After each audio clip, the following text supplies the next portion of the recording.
So here we are, game number 3. It has been a long evening.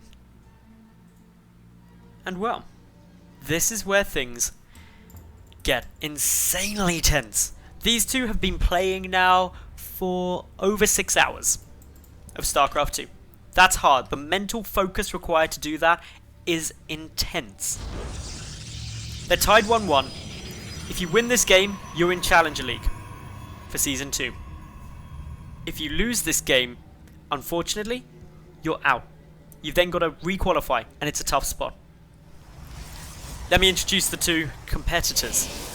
In the lower left position of Overgrowth, representing Alien Invasion, the pink Protoss player, Kerr. And to the top right, his opponent, the blue Zerg, representing Vega Squadron, JonnyREcco. Game 1 went to Kerr, Game 2 to Recco.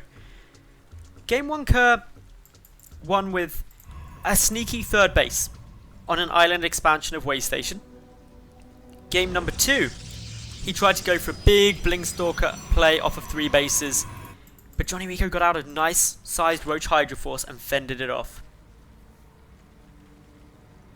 So, what is going to be coming down in game number 3? That's where only time will tell. Recco opening pool first, it's a 2-player map, doesn't want to take too many big risks.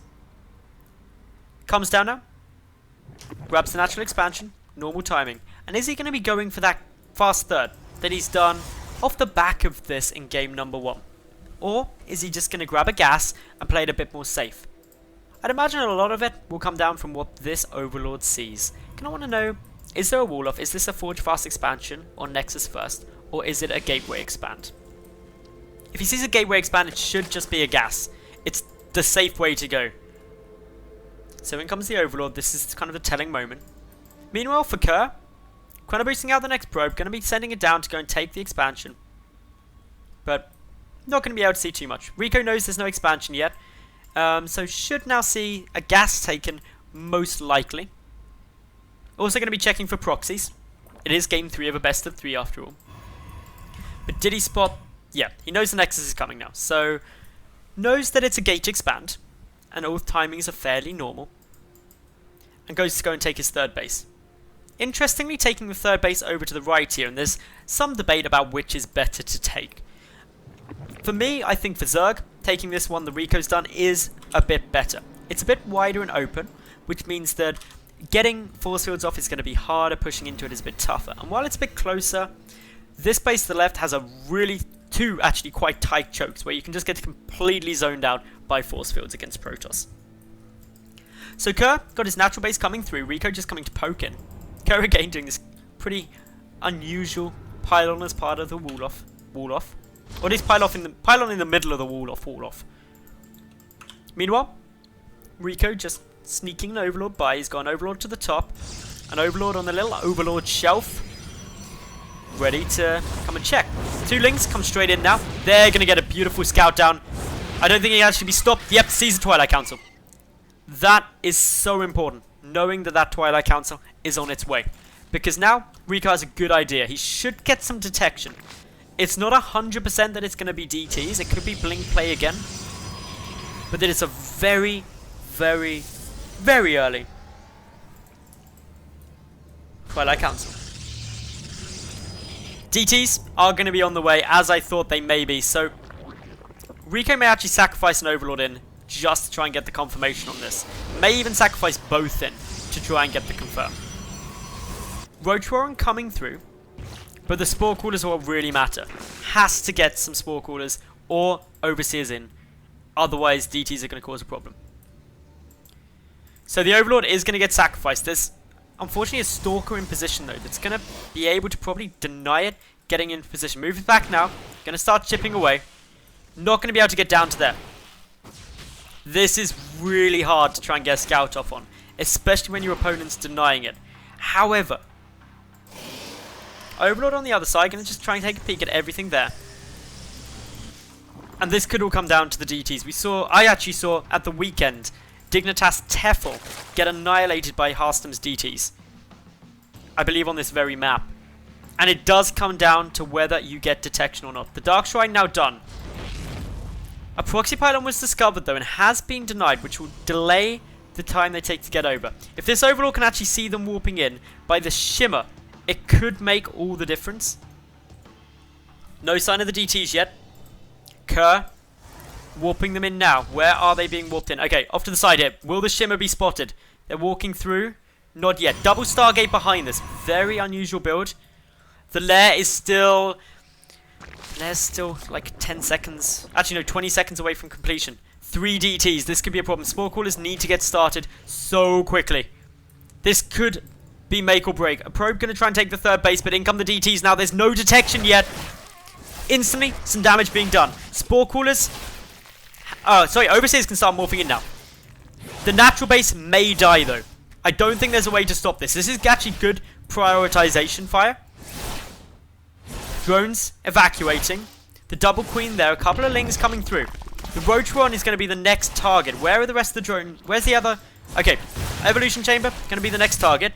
The DT is now going to start getting forced back. Lings coming in to try and intercept them. But this was a nice little takedown. Getting the natural base is pretty big. Nice surround on those DTs. 2 of the 3 die. Spore Crawler made it the 3rd. Drones transferred. But you've got to remake this natural base. May even need to take a double expand. Void Rays following this up, though, is a nasty, nasty build. Because there's no anti-air yet. Hydras will fare well. The counterattack is probably your best bet. Because if you force your opponent to defend with the Void Rays, if you see them, it gives you more time. So yeah, Void Rays have now been seen. Nothing but Ling Hydra. Probably, there is a good number of Lings. Nothing but really Hydra probably going to be needed here now. Still poking, still prodding, wanting to get a look to see if a 3rd base is taken. Knows that there isn't one yet. But it does get started. Is there going to be a scout down on this? Not yet. More Hydras coming through. More Void Rays being chrono boosted out. But still no splash. And that means Ling Hydra is ridiculously, ridiculously effective. Overseer speed, or Overlord speed is done. So this Overseer goes lightning quick. Gonna be wanting to get some scouting information, check that there's no DTs about, hiding anywhere. Always a smart move. Protoss air weapons level 1 coming through. And this is a good number of Void Rays. Hydralisk numbers are getting quite a bit higher though. Up to 6 Hydras already. Actually going up to 10 Hydras. Void Rays spotted coming forward. This should reposition. A Spore Crawler moving as well. Spore Crawlers don't fare that well against Void Rays because obviously they are armored. So they take bonus damage. But with the Hydras there, it's going to be tough to make anything work. But RECO comes in, sees that there are the double Stargates, more Void Rays coming through. And should now just get a lot of Hydralisks. If you get enough Hydralisks, Void Rays are just useless against them. Because while in a small group, Hydras run into some problems. If you end up with a lot of Hydras, the Void Rays just can't kill them quickly enough. So 4th base now coming through from RECO. Hasn't seen if there's a 3rd, but can assume that if there's double Stargate production, there probably is. An Infestation Pit also on its way. Infestors are actually a good addition to this, because air units obviously stack, which means fungal growths can be devastatingly effective against them. Void Rays are armored, so they take the bonus damage from fungal growth as well. But you also shut them all in, so you can engage them all very easily and get great positioning on them. Checking any 4th base locations. RECO's got good awareness with all of these lings, but this is still a very up in the air game. New pylon getting made. The 4th base doesn't have any detection added yet. Nor do actually the natural or the main, I don't think. Only the 3rd has got actual permanent detection in the Overseer there. There's a DT with this army, which is a little bit annoying. RECO ready to try and sneak through with a couple more lings, trying to bait that sentry out position, but instantly a force field comes down. And an engagement will be coming out if Carr continues to move forward, but he's coming back because he suddenly realized, hang on, I don't have really much defending my 3rd base. So a couple of probes taking a bit of damage. This is buying a bit more time. Templar Archives also coming down, and this is essential. Storm 100% required to deal with a heavy Ling Hydra, or I say 100%, if you don't have Colossi, Storm is 100% required to deal with a lot of Ling Hydra. RECco does have his infestation pit, not using it for anything yet though. No hive, no pathogen glands, no enduring locusts. This proxy pylon up, we're actually getting a couple of swarm hosts out, despite not seeing enduring locusts. I don't think we did anyway, no. Definitely no enduring locust yet.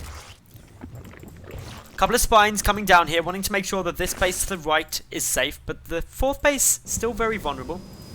And it's going to meet a couple of DTs and a Zealot. That's frustrating. Overseer speed is done though. Unfortunately, there's only two of them, one with the army, one at the third base. But, well, this fourth, almost definitely dead. That DT dishes out a lot of damage. An Overseer is coming over. Fourth base may just survive. If the DT gets down next, it should be able to stay up, but that's annoying. And the fact that the base stays up, it'll sound a bit weird, may actually be an advantage for RECco. Because now he knows, he's got a little like friendly reminder. Hang on, DTs. Oh yeah, they're annoying. Another DT and another Zealot coming through. Gonna get intercepted by these roaches. The DT gonna try and get a quick little snipe off, but two queens there transfusing. Buy a bit more time. Down goes that DT. Enduring locusts on its way. Swarm hosts are in position. A couple of roaches and lings gonna try and see if they can sneak through into the natural, but not a chance with the entire army there. Robotics bay done. No colossi out yet. 5 high Templar though, and they do have storm, and storms can be very, very annoying. A lot of roaches now going to die. Not a problem though, because RECco actually kind of wants to lose this supply to free up supply for other stuff. And strangely, swarm hosts are going to be really good here because storm isn't great. Mass recall being forced by a roach attack into the third. And what RECco's attempting to do is lose these roaches in small groups so he can resupply with something else. 13 swarm hosts now on the way. None of these are burrowed yet, and Kerr is pushing across the map. So, this could cause some problems now, because the swarm hosts, there are 13 of them on the field now. A few more coming through, but they're not burrowed up yet. They need to burrow pretty darn fast. Overseer, Observer is there. That's going to help get a bit more damage through. The Hydras need to stay alive, though, for those Voidways. The Swarm host being targeted, and here comes some Storms. Good dodges at the start. Kerr's army is level with that of RECco's, but the Swarm hosts taking a lot of damage, and they are the big damage dealers from this force. The Storms, though, going to be limited in number. However, the Voidways can tear through the Swarm hosts if they're not defended by Hydralisks. The third base of RECco being evacuated. Kerr's army still moving forward. His Mothership Core out to the side, not with the main force. The Hydra's trying to push through. The Swarm hosts sending a couple more waves of Locusts through. But it's the Voidways. They are a big threat. Another Storm hitting on the mark. Another one trying to get through. The Swarm host taking a lot of damage. Another big hit on these Storms that just seem to keep on coming. The Voidways now pushing through, getting more damage. This army far outsizing that of RECco's, who is in a lot of trouble now. Kerr takes the victory, 2-1, and is able to advance through to WCS EU Challenger. Congratulations to him, he is the last person to advance today. Very well done.